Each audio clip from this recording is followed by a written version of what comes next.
Gente, estamos aqui para mais uma aula virtual dos sextos anos, novamente, no caso da disciplina de redação dos sextos A, B e C da Escola Paulo Soares de Albuquerque, certo? Eu vou mostrar alguns itens a vocês e aí a gente vai debater sobre eles. Vamos lá. A narração. Se vocês observaram, logo assim de primeira, a gente vê uma partezinha que diz era uma vez, né? O início de quase toda a história que a gente conta. Geralmente a gente começa assim.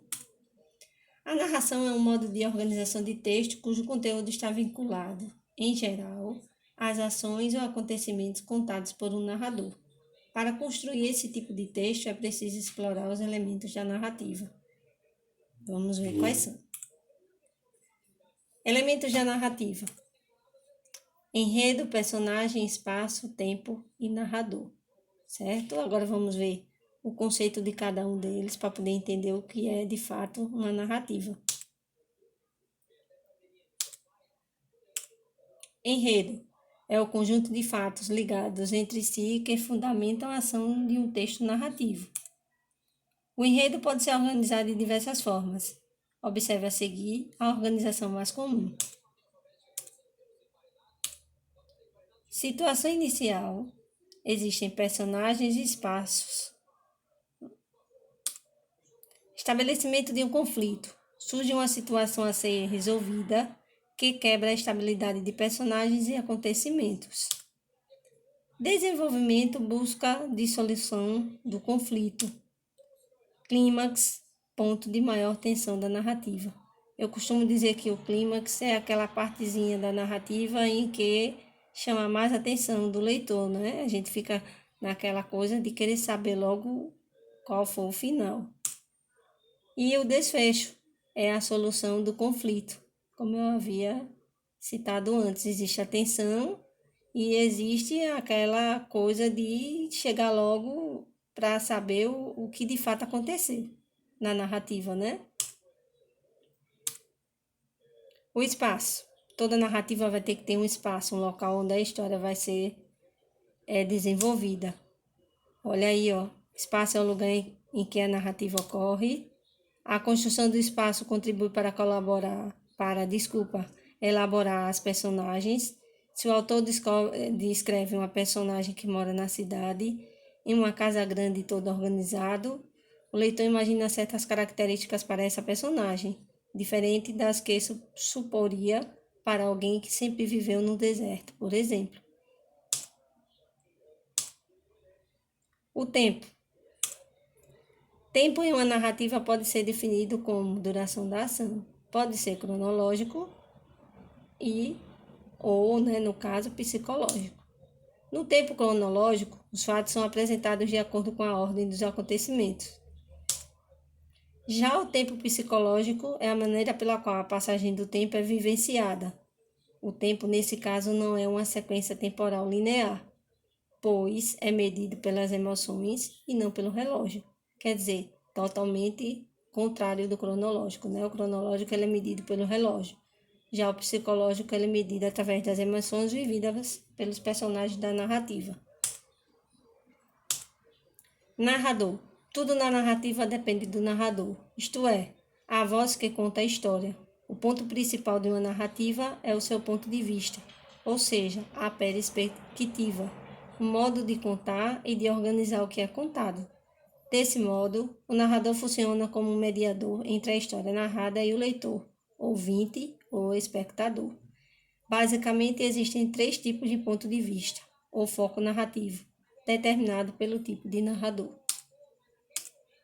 Tipos de narradores. Narrador-personagem é o que conta a história da qual é participante, e ele é o narrador, né? Ele vai estar sempre em primeira pessoa. Aí ele dá um exemplozinho de narrador, no caso, personagem, tá?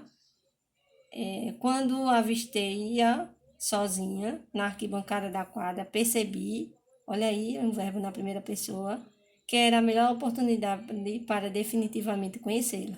Então pedi a meu melhor amigo, Fabrício, que me ajudasse com o plano que eu tinha bolado.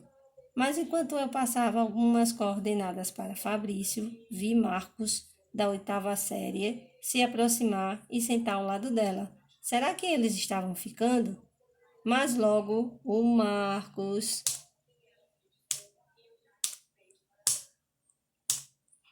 Narrador observador neutro.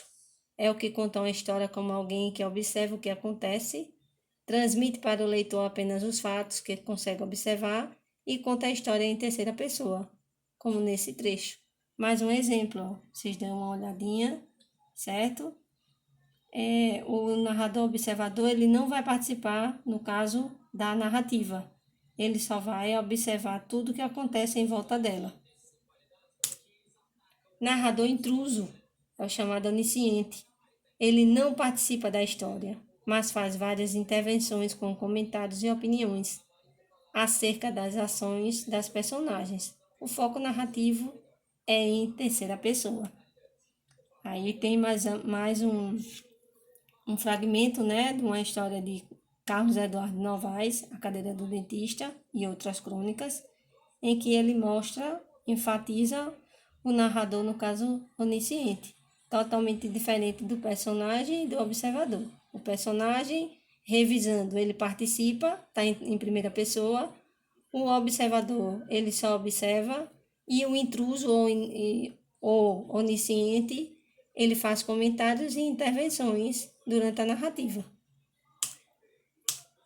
A personagem, ao ser criada para um texto narrativo, pode simular características de uma pessoa, pode ser um animal, sentimento ou objeto personificado. Numa narrativa pode haver personagens principais, que ocupam o primeiro lugar no acontecimento, e personagens secundários. Os principais são os chamados protagonistas. Ao criar personagens, deve-se desenvolver características físicas e psicológicas para elas. É preciso mostrar ao leitor como se parecem ou vestem, andam, falam, pensam, sentem. Alguns gêneros permitem descrições mais trabalhadas. Quando isso não é possível, descrever o espaço e a característica da personagem já dá uma boa ideia de como ela é. E aqui, olha, tá um texto que nós já trabalhamos em sala de aula, Bezerro Sem Mãe, tá? Que é baseado nele que eu vou pedir a atividade a vocês, que eu sei que essa é a melhor hora, como sempre, né? Em todas as nossas aulas, vocês ficam esperando essa em particular, que é a hora do exercício. Aí ele mostra aqui o enredo, né? Essa partezinha todinha.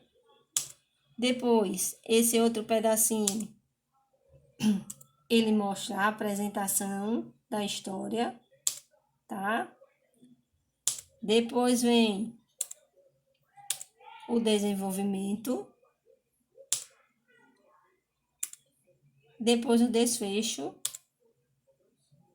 Aí vem mais. Olha quanta coisa na narrativa, viu? A complicação, né? A quebra da situação inicial.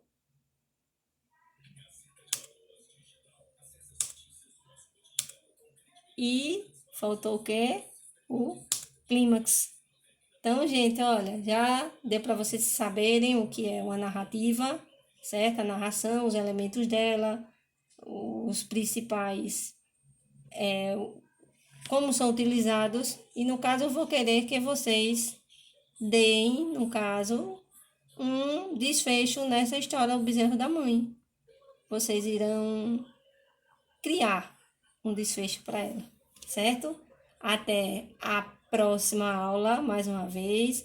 Beijos e abraços, saudades é demais.